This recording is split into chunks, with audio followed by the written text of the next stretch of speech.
students, welcome back to my class. So in this class we were going to discuss about the cloning vectors PUC19 and phages. Okay, so first of all, what is PUC19? It's a derivative of PBR322. നമ്മൾ കഴിഞ്ഞ ക്ലാസ്സിൽ പഠിച്ചിട്ടുള്ള PBR322ൻ്റെ ഒരു ഡെറിവേറ്റീവാണ് PUC19 എന്ന് പറയുന്നത്. അതൊരു it's much smaller ആണ് and only it is only 2686 base pairs long. Only അതിൽ 2686 ബേസ് പെയർസ് മാത്രമാണ് കാണുന്നത്. അതിൻ്റെ പേര് വന്നത് എങ്ങനെയാണെന്ന് വെച്ചാൽ അതിൻ്റെ പ്രിപ്പറേഷൻ കാരണമാണ്. അതായത് യൂണിവേഴ്സിറ്റി ഓഫ് കാലിഫോർണിയയിലാണ് കണ്ടുപിടിച്ചത്. സോ യൂണിവേഴ്സിറ്റി ഓഫ് കാലിഫോർണിയ, ആ രണ്ട് യൂണിവേഴ്സിറ്റി ഓഫ് കാലിഫോർണിയ എന്നുള്ളത് രണ്ട് വേർഡ് യു ആൻഡ് സി അതിന് വന്നതാണ്. അതുപോലെ തന്നെ by J Messing and J Vieira. J മെസ്സിങ്ങും ജെ വേറെയാണത് കണ്ടുപിടിച്ചത്. It has ampicillin resistance gene and origin of replication from PBR322. അതിൽ ആംബിസിലിൻ റെസിസ്റ്റൻസ് ജീനും കാണുന്നുണ്ട്, അതുപോലെ തന്നെ ഒറിജിൻ ഓഫ് റെപ്ലിക്കേഷൻ അല്ലെങ്കിൽ ഒറേ സൈറ്റ് കാണുന്നുണ്ട്. അത് രണ്ടും PBR322 കിട്ടിയതാണ്. And lac Z alpha gene derive from E coli. അതുകൂടാതെ ലാക് സെഡ് ആൽഫ ജീൻ കാണുന്നുണ്ട്, അത് ഈക്വളായിന്ന് ഡിറൈവ് ചെയ്ത് കിട്ടിയതാണ്. Encoding the alpha fragment of beta galactosidase. ഈ ലാക് സെഡ് ആൽഫ ജീൻ എന്ന് പറയുന്നത് അത് എൻകോഡ് ചെയ്യുന്നത് alpha fragment of the beta galactosidase എൻസൈമിനെയാണ്. ഈ എൻസൈം എന്ത് ചെയ്യുന്നു? ഗാലക്ടോസിനെ ഹൈഡ്രോളൈസ് ചെയ്യുന്ന എൻസൈമാണ്. Okay, the E coli's strains JM103 and JM109 are used as host for the PUC series of vectors.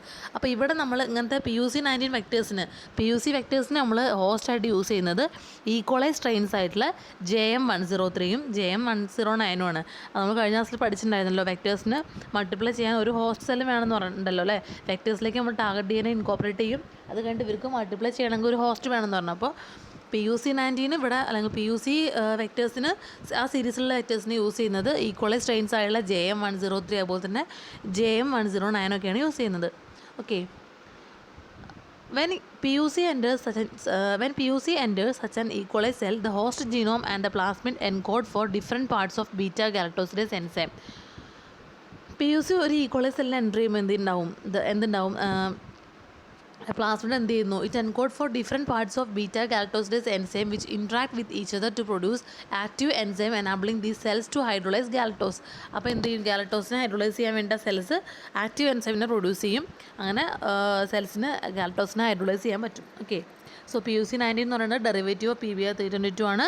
2686 base pairs മാത്രമാണ് ലോങ് ആയിട്ടുള്ളതാണ്. നെയിം വന്നത് യൂണിവേഴ്സിറ്റി ഓഫ് കാലിഫോർണിയ എന്നുള്ളതെന്നാണ്. അവിടെയാണ് കണ്ടുപിടിച്ചത് by J Messing and J Vieira. അതിൽ original റെപ്ലിക്കേഷനും ampicillin റെസിസ്റ്റൻസും കാണുന്നുണ്ട്. രണ്ടും PBR322 ഡിറൈവ് ചെയ്ത് കിട്ടിയതാണ്. ആൻഡ് ലാക് സെഡ് ആൽഫ ജീനും കാണുന്നുണ്ട്, it is derived from ഈക്വളൈ. Okay, പിന്നെ അവിടെ ഹോസ്റ്റായിട്ട് യൂസ് ചെയ്യുന്നത് ഈക്വളൈ സ്ട്രെയിൻസിനെയാണ്. സോ അത്രയാണ് PUC19 കുറിച്ച് പറയാനുള്ളത്. Next one, phages. So what are the phages? Bacteriophages എന്ന് പറഞ്ഞാൽ ദേ ആർ ദ വൈറസസ് ആണ്. ഫേജസ് എന്ന് പറഞ്ഞാൽ ബാക്ടീരിയോഫേജസ് എന്ന് പറഞ്ഞാൽ ദേ ആർ വൈറസസ് ആണ് that infect bacterial cells. Bacterial സെൽസിനെ അറ്റാക്ക് ചെയ്യുന്ന വൈറസസിനെയാണ് നമ്മൾ, അല്ലെങ്കിൽ ബാക്ടീരിയൽ സെൽസിനെ ഇൻഫെക്റ്റ് ചെയ്യുന്ന വൈറസസിനെയാണ് നമ്മൾ ബാക്ടീരിയോഫേജസ് എന്ന് പറയുന്നത്. അവരെങ്ങനെയാണ് ഇൻഫെക്റ്റ് ചെയ്യുന്നത് വെച്ചാൽ they infect the bacterial cells after injecting their genetic material DNA അല്ലെങ്കിൽ RNA and kill them. ഇവരെന്ത് ചെയ്യുന്നു? ഈ ബാക്ടീരിയോഫേജ് എന്ത് ചെയ്യുന്നു? ഒരു വൈറസ് ആണല്ലോ.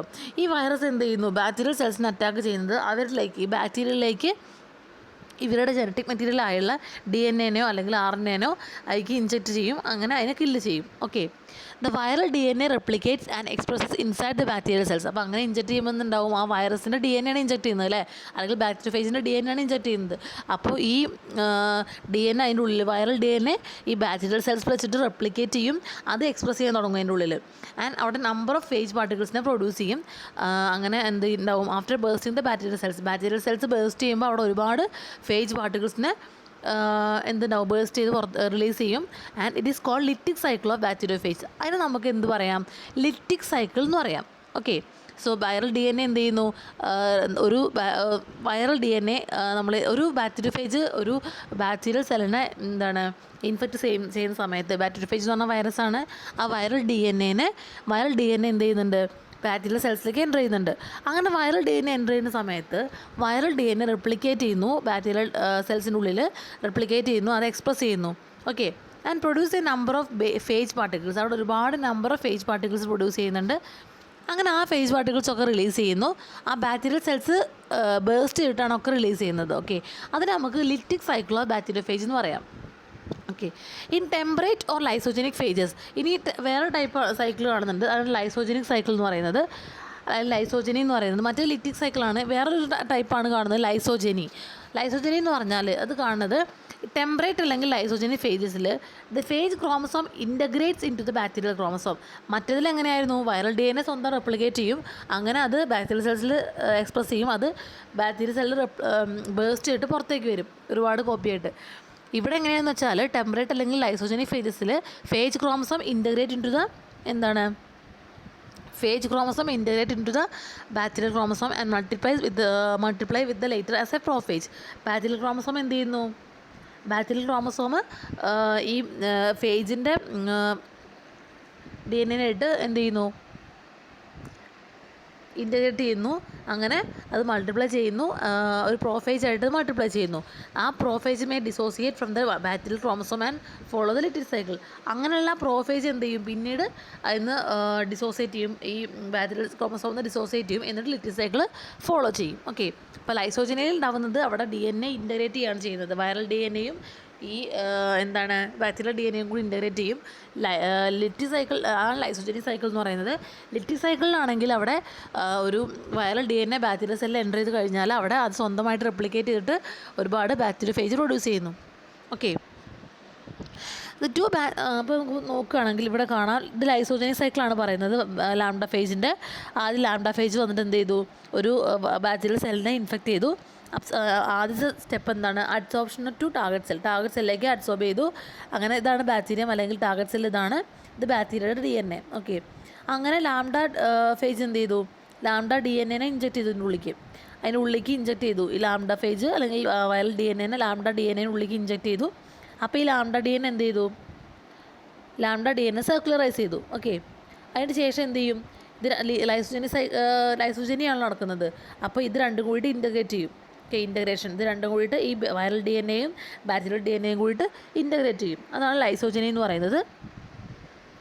ഇതിപ്പോൾ ലിറ്റിക്കിലാണെങ്കിൽ എന്തുണ്ടാവും, ലിറ്റിക് സൈക്കിളിലാണെങ്കിൽ ഇവിടെ ഈ DNA എൻ്റർ ചെയ്ത് കഴിഞ്ഞാൽ, ഇവിടെ എൻ്റർ ചെയ്ത് കഴിഞ്ഞാൽ ഇത് സ്വന്തമായിട്ട് ഒരുപാട് കോപ്പീസ് പ്രൊഡ്യൂസ് ചെയ്യും, റെപ്ലിക്കേറ്റ് ചെയ്യും, ഒരുപാട് കോപ്പീസ് പ്രൊഡ്യൂസ് ചെയ്യും, എന്നിട്ട് ഇത് പൊട്ടിയിട്ട് പുറത്തേക്ക് വരും. Okay, so the two bacteriophages, phage lambda and M13 are used as cloning vectors. ഇവിടെ നമ്മൾ യൂസ് ചെയ്യുന്ന ബാക്ടീരിയോഫേജസ് ലാംഡ ഫേജ് അല്ലെങ്കിൽ ഫേജ് ലാംഡ ആൻഡ് അതുപോലെ തന്നെ എന്താണ് M13 ആണ് ക്ലോണിംഗ് വെക്ടേഴ്സായിട്ട് നമ്മൾ യൂസ് ചെയ്യുന്നത്. M13ഉം ലാംഡ ഫേജുമാണ് യൂസ് ചെയ്യുന്നത് ക്ലോണിംഗ് വെക്ടേഴ്സായിട്ട്. ലാംഡ ജീനോം എന്ന് പറഞ്ഞാൽ 48502 ബേസ് പെയർസ് ആണ് and contains an origin of replication ഉണ്ടായിരിക്കും. ലാംഡ ഫേജിലാണെങ്കിൽ അവിടെ ഒറിജിനൽ റെപ്ലിക്കേഷൻ ഉണ്ടായിരിക്കും. Genes for head and tail പ്രോട്ടീൻസിലുള്ള ജീൻസ് ഉണ്ടായിരിക്കും. ആൻഡ് എൻസൈംസ് ഫോർ റെപ്ലിക്കേഷനിലുള്ള എൻസൈംസ് ഉണ്ടാവും. ലൈസിസ് ആൻഡ് ലൈസോജനി, ലൈസിസിനുള്ള എൻസൈംസ്, ലൈസോജനിക്കുള്ള എൻസൈംസ്, DNA റെപ്ലിക്കേഷനുള്ള എൻസൈംസ് ഒക്കെ ഉണ്ടായിരിക്കും. ആൻഡ് സിംഗിൾ സ്റ്റാൻഡേർഡ് പ്രൊട്രൂഡിംഗ് ആയുള്ള കൊഹീസീവ് എൻഡ്സ് ഓഫ് 12 ബേസസ്. അത് കൂടാതെ ഒരു സിംഗിൾ സ്റ്റാൻഡേർഡ് ആയിട്ടുള്ള പ്രൊട്രൂഡിംഗ് ആയുള്ള കൊഹീസീവ് എൻഡ്സ് ഓഫ് 12 ബേസസും കാണുന്നുണ്ട്. അതാണ് ഈ കാണുന്നത്. 12 ബേസിൻ്റെ ഒരു സിംഗിൾ സ്റ്റാൻഡേർഡ് ആയിട്ടുള്ള എന്ത് കാണുന്നുണ്ട്, പ്രൊട്രൂഡിങ് കോഹസീവ് എൻഡ്സ് ഓഫ് 12 ബേസസും കാണുന്നുണ്ട്. ഇതാണ് ഒന്ന്. അതിന് കോംപ്ലിമെൻ്ററി ആയിരിക്കും അടുത്തത്. 5' to 3', മറ്റേത് 3' to 5'. Okay, they show cohesiveness and form the cos site അല്ലെങ്കിൽ കോഹസീവ് സൈറ്റ്. ഇത് എന്ത് കാണിക്കുന്നുണ്ട്, ഈ സൈറ്റ് കോഹസീവ് സൈറ്റ് ആണെങ്കിലും കോഹസീവ്നെസ് കാണിക്കുന്നുണ്ട്. അപ്പോൾ നമുക്കതിനെ കോസ് സൈറ്റ് അല്ലെങ്കിൽ കോഹസീവ് സൈറ്റ് എന്ന് വിളിക്കാം. കോഹസീവ് സൈറ്റ് എന്ന് വിളിക്കുന്നുണ്ട്. Okay, the genome remains linear in the phage head, but within the E. coli cells the two cohesive ends are needed to form circular molecule necessary for replication. ഈ genome എന്ത് ചെയ്യുന്നു, ഫേജിൻ്റെ ഹെഡിൽ നിൽക്കുന്ന സമയത്ത് അത് എന്താണ് ലീനിയറായിട്ടാണ് നിൽക്കുന്നത്. പക്ഷെ അത് ബാക്ടീരിയൽ സെൽസ്ക്ക് എൻ്റർ ചെയ്യുന്ന സമയത്ത് എന്താണ് ചെയ്യുന്നത്, അത് സർക്കുലറൈസ് ചെയ്യുന്നു. അങ്ങനെ റെപ്ലിക്കേഷന് വേണ്ടിയിട്ട് അത് സർക്കുലറൈസ് ചെയ്യുന്നു. ഓക്കെ, ഇനി one of the many bacteriophage lambda cloning vectors that have been devised has two BAM-H1 sites that flank the integration or excision region. ഈ ഫേജ് ഒരുപാട് ലാംഡ ഫേജുകളിൽ എന്ത് കാണുന്നുണ്ട്, that have been devised has two BAM-H1 sites കാണുന്നുണ്ട്, 2 BAM-H1 sites കാണുന്നുണ്ട്. അത് എവിടെ നിൽക്കുന്നത്? രണ്ട് ഇൻ്റഗ്രേഷൻ എക്സിഷൻ റീജിയൻ്റെ ഇടയിലായിട്ട് BAM-H1 സൈറ്റ്സ് കാണുന്നുണ്ട്. അപ്രോക്സിമേറ്റ്ലി 20 KB ആണ് അതിൻ്റെ സൈസ് എന്ന് പറയുന്നത്. When purified DNA from this bacteriophage is cut with BAM-H1. നമ്മൾ ബാക്ടീരിയോഫേജിൽ നിന്ന് പ്യൂരിഫൈഡ് DNA എടുത്തിട്ട് എന്ത് ചെയ്യുക? BAM-H1 വെച്ച് കട്ട് ചെയ്യുകയാണെങ്കിൽ 3 സെഗ്മെൻറ്റ്സ് ക്രിയേറ്റ് ചെയ്യും. 3 സെഗ്മെൻറ്റ്സ് ആണ് ഉണ്ടാവുന്നത്. The left arm contains genetic information for the production of heads and tails. 3 segments ഉണ്ടാവും എന്ന് പറഞ്ഞു. ആദ്യത്തെ ലെഫ്റ്റ് ആം എന്ന് പറയുമ്പോൾ എന്താണ്? അവിടെ എന്തൊക്കെ ഉണ്ടാവുക? Production of head and tails ഉണ്ടാവാനുള്ള ജനറ്റിക് ഇൻഫർമേഷൻ ലെഫ്റ്റ് ആമിൽ ഉണ്ടാവും. ആൻഡ് റൈറ്റ് ആമിൽ ഉണ്ടാവുന്നത് carry genes for DNA replication and cell lysis. DNA റെപ്ലിക്കേഷനും സെൽ ലൈസിസിനുള്ള ജീൻസാണ് റൈറ്റ് ആമിൽ ഉണ്ടായിരിക്കുക. ആൻഡ് ദ മിഡിൽ ഫ്രാഗ്മെൻറ്റ് പറയുമ്പോൾ എന്താണ്? It has gene for integration excision process. അപ്പോൾ മിഡിലായിട്ടുള്ള ഫ്രാഗ്മെൻറ്റിൽ ഉണ്ടാകുന്നത് genes for integration excision process. Okay, അപ്പോൾ ജനറ്റിക് എഞ്ചിനീയറിൻ്റെ പ്രോട്ടോകോൾ എന്ന് പറയുന്നത് ഈ ലാംഡ DNA എന്ത് ചെയ്യാം? ലാംഡ DNAയിലേക്ക് നമ്മൾ നമുക്ക് ആവശ്യം ടാർഗറ്റ് DNA എവിടേക്കാണ് ഇൻകോപ്പറേറ്റ് ചെയ്യേണ്ടത്? ഈ സൈറ്റിലേക്കാണ്, ഇൻ്റഗ്രേഷൻ എക്സിഷൻ പ്രോസസ് റീജിയനിലേക്കാണ് ഇൻകോപ്പറേറ്റ് ചെയ്യേണ്ടത്. അല്ലെങ്കിൽ മിഡിൽ സെഗ്മെൻറ്റിലേക്കാണ് എന്താണ് ചെയ്യുന്നത്? അവിടെ റീപ്ലേസ് ചെയ്തിട്ടാണ് നമ്മൾ മറ്റേ DNA ഇൻകോപ്പറേറ്റ് ചെയ്യേണ്ടത്. ഓക്കെ, സോ നമ്മൾ BAM-H1 വെച്ച് കട്ട് ചെയ്യുമ്പോൾ 3 സെഗ്മെൻറ്റ്സ് കിട്ടുന്നുണ്ട്. ലെഫ്റ്റ് ആമിൽ എന്ത് കാണുന്നു? Genetic information for production of head and tails. Right ആമിൽ gene for DNA replication and cell lysis. Middle ഫ്രാഗ്മെൻറ്റിൽ എന്ത് കാണുന്നു? Gene for integration excision process കാണുന്നുണ്ട്. അപ്പോൾ ഒബ്ജക്റ്റീവ് ഓഫ് ജനറ്റിക് എഞ്ചിനീയറിംഗ് എന്ന് പറയുന്നത് it is to replace the middle segment of lambda DNA with cloned DNA that is approximately 20 KB in length. Source DNA, അപ്പോൾ നമ്മൾ എന്ത് ചെയ്യണം? സോഴ്സ് DNA, നമുക്ക് ആവശ്യമായുള്ള സോഴ്സ് DNA അല്ലെങ്കിൽ ടാർഗറ്റ് DNA നമ്മൾ ഐദർ BAM-H1 അല്ലെങ്കിൽ SAU3A1 എന്ന എൻസൈം വെച്ച് റെസ്ട്രിക്ഷൻ എൻസൈം വെച്ച് കട്ട് ചെയ്യണം. And DNA pieces that are 15 to 20 KB R selected. നമ്മളത് കട്ട് ചെയ്തതിന് ശേഷം 15 to 20 KB ഉള്ള DNA പീസിനെ സെലക്ട് ചെയ്യുക. അങ്ങനെ ഈ സെലക്ട് ചെയ്തുള്ള DNAയും അതുപോലെ തന്നെ ലാംഡ DNA ഉണ്ടല്ലോ, അതിനെയും കൂടിയിട്ട് എന്ത് ചെയ്യുക? നമ്മൾ T4 DNA ലിഗേസ് വെച്ചിട്ട് ഇൻക്യുബേറ്റ് ചെയ്യുക. രണ്ട് സാമ്പിളും കമ്പൈൻ ചെയ്തിട്ട് അതിനെ T4 DNA ലിഗേസ് വെച്ചിട്ട് ഇൻക്യുബേറ്റ് ചെയ്യുക. T4 DNA ലിഗേസ് വയ്ക്കുന്നത് എന്തിനായിരിക്കും? അതിനെ എന്ത് ചെയ്യാൻ വേണ്ടി? അസംബിൾ ചെയ്യാൻ വേണ്ടിയിട്ടാണ്. Then empty bacteriophage heads and tail assemblies are added. അതിലേക്ക് നമ്മൾ എന്ത് ചെയ്യുന്നു? empty ആയിട്ടുള്ള ബാക്ടീരിയോഫേജിൻ്റെ head and tail assemblies add ചെയ്യുന്നു. അപ്പോൾ ഈ കണ്ടീഷനിൽ എന്തുണ്ടാവും? 50 KB units of DNA are package into the heads and infective bacteriophage particles are formed. ഇങ്ങനെ T4 DNA ലിഗേസ് വെച്ചിട്ട് ട്രീറ്റ് ചെയ്യുന്ന സമയത്ത് 50 KB യൂണിറ്റ്സ് ഓഫ് DNA എന്ത് ചെയ്യുന്നു? പാക്ക് ചെയ്യുന്നു. ഹെഡും അതുപോലെ തന്നെ ഹെഡായിട്ട് പാക്കേജ് ചെയ്യുന്നു. And infective bacteriophage particles form ചെയ്യും. അതിനുള്ളിൽ എന്തുണ്ടായിരിക്കും? ഇൻഫെക്റ്റീവ് ബാക്ടീരിയോഫേജ് പാർട്ടിക്കിൾസ് ആണ് ഫോം ചെയ്യുക. അതിനുള്ളിൽ എന്തുണ്ടായിരിക്കും? ആ ഫേജ് DNA ഉണ്ടായിരിക്കും. അതുപോലെ തന്നെ നമ്മൾ ആവശ്യമായുള്ള DNA ഉണ്ടായിരിക്കും. Once inside the cells the recombinant viral DNA is replicated. സെല്ലിൻ്റെ ഉള്ളിലെത്തിക്കഴിഞ്ഞാൽ ഈ റീകോമിനൻറ്റ് വൈറൽ DNA റെപ്ലിക്കേറ്റ് ചെയ്യും. All the genes needed for normal lytic growth are still present in the DNA and therefore multiplication of virus take place by cycles of cell lysis and infection of surrounding cells giving rise to plaques of lysed cells. Okay, അപ്പോൾ അവിടെ ഒരുപാട് plaques of lysed cells form ചെയ്യും. ഇനി there are 2 kinds of vectors കാണുന്നുണ്ട്. They are lambda replacement vectors and lambda insertion vectors. So എന്താണ് lambda replacement vectors, എന്താണ് lambda insertion vectors എന്ന് നോക്കാം. ലാംഡ റീപ്ലേസ്മെൻറ്റ് വെക്റ്റേഴ്സ് എന്ന് പറഞ്ഞാൽ they have 2 restriction sites which flank a region known as stuffer fragment. Okay, lambda replacement വെക്റ്റേഴ്സിന് എന്ത് കാണുന്നുണ്ട്? 2 restriction sites കാണുന്നുണ്ട് which flank a region known as stuffer fragment and this region can be replaced during cloning into this site. Example EMBL4. Lambda replacement വെക്റ്റേഴ്സിന് എക്സാമ്പിളാണ് EMBL4. രണ്ട് തരത്തിലുള്ള vectors കാണുന്നുണ്ട്. Lambda replacement വെക്റ്റേഴ്സും ലാംഡ ഇൻസേർഷൻ വെക്റ്റേഴ്സും കാണുന്നുണ്ട്. Lambda replacement vectors എന്ന് പറയുമ്പോൾ 2 റെസ്ട്രിക്ഷൻ സൈറ്റ്സ് ആണ് കാണുന്നത് which flank a region known as stuffer fragment. അതിലൊരു സ്റ്റഫർ ഫ്രാഗ്മെൻറ്റ് എന്ന റീജിയൻ ഉണ്ടായിരിക്കും. ഈ റീജിയനിൽ എന്ത് കാണാം? Can be replace during the ക്ലോണിങ്ങിൽ ചെയ്യുന്ന സമയത്ത് ഈ സൈറ്റിലാണ് നമ്മൾ റീപ്ലേസ് ചെയ്യുന്നത്. Example EMBL4. പിന്നെ ലാംഡ ഇൻസേർഷൻ വെക്റ്റേഴ്സ് ആണ്. Vectors have a single restriction site. Lambda insertion വെക്റ്റേഴ്സിൽ they have a single restriction site. അവിടെ ഒരു സിംഗിൾ റെസ്ട്രിക്ഷൻ സൈറ്റ് മാത്രമാണ് കാണുന്നത്. Example lambda GT10 and Charon 16A.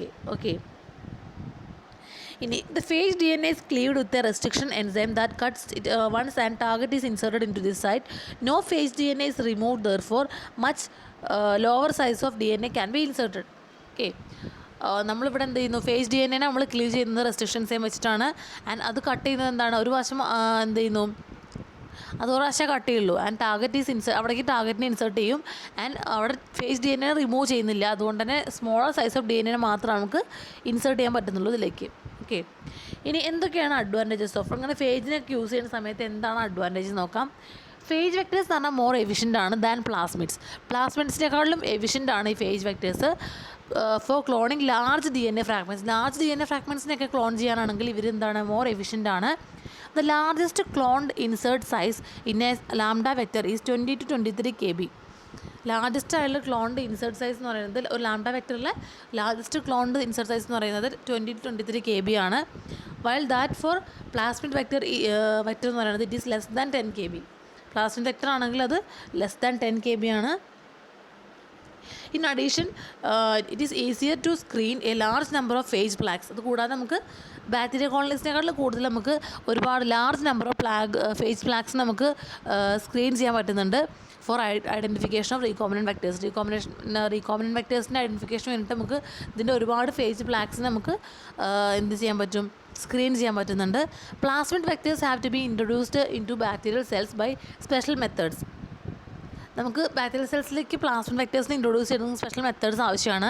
പക്ഷേ ഇവിടെ ഫേജ് വെക്ടേഴ്സ് ആണെങ്കിൽ അതൊക്കെ ഡയറക്റ്റ്ലി നമുക്ക് എന്ത് ചെയ്യാൻ പറ്റും, നമുക്ക് ഡയറക്റ്റ്ലി ബാക്ടീരിയൽ ലോണിലേക്ക് അവരെ കൊടുക്കാൻ പറ്റും. Where each phage particle forms a plaque, a clear bacteria free zone in the bacterial lawn. പക്ഷേ ഇവിടെ ഫേജ് പാർട്ടിക്കിൾ എന്ത് ഫോം ചെയ്യുന്നുണ്ട്, ഒരു പ്ലാഗ് ഫോം ചെയ്യുന്നുണ്ട് ബാക്ടീരിയൽ ലോണിൽ. ഓക്കെ, അപ്പോൾ അത്രയാണ് അഡ്വാൻറ്റേജസ് ഓഫ് ഫേജ് വെക്ടേഴ്സ് എന്ന് പറയുന്നത്. അത്രയാണ് ബാക്ടീരിയോഫേജ് ആൻഡ് അതുപോലെ തന്നെ pUC19 ഈ രണ്ടെണ്ണത്തിനെ കുറിച്ച് പറയാനുള്ളത്. സോ നമുക്ക് നെക്സ്റ്റ് ക്ലാസ്സിൽ അടുത്ത ക്ലോണിംഗ് വെക്ടേഴ്സിനെ കുറിച്ച് നോക്കാം. Thank you.